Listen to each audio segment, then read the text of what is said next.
ရှိရလားအဲ့ကိစ္စနဲ့ပတ်သက်ပြီး ရောင်းဒီကေ ဟုတ်အော်ဒီကြီးကကျွန်တော်ဘာကိန်းနဲ့အော်ဒီကြီးပဲပြောတော့မင်းရုပ်ပေါ်အော်ဒီကြီးရဘယ်မှာရတယ်ရဘာအမနာမည်ဘယ်လိုခေါ်လဲအာဒါမင်းပါလေဘယ်လိုမလဲလက်ဆုံးဂွန်းရေဟုတ်ကြားရမင်းလို့ရပါတယ် ဟိုင်းတယ်လေးကစထရီထဲမှာဘသူ့ကိုအချစ်ဆုံးလဲ အာသိသားကြမယ်နော်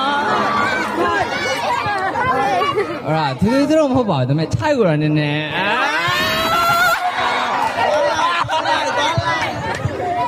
โอเค thank you ပါခုနေပါတယ်တကူရေလက်ကွန်ပေါ်ကုန်ပြီနော်မင်းလည်းရှာအဲ့ပြောရောနောက်ဘယ်သူရှိသေးလဲဘယ်သူမေးချင်သေးလဲဟောဒီမှာအမနာမည်ဘယ်လိုခေါ်လဲ မေးစင်အောင် မေးစင်အောင်ပါမင်းပါလဲအမ မချူကိုမင်္ဂလေးချင်းစိတ်ဝင်စားလားလို့ကျူးတာ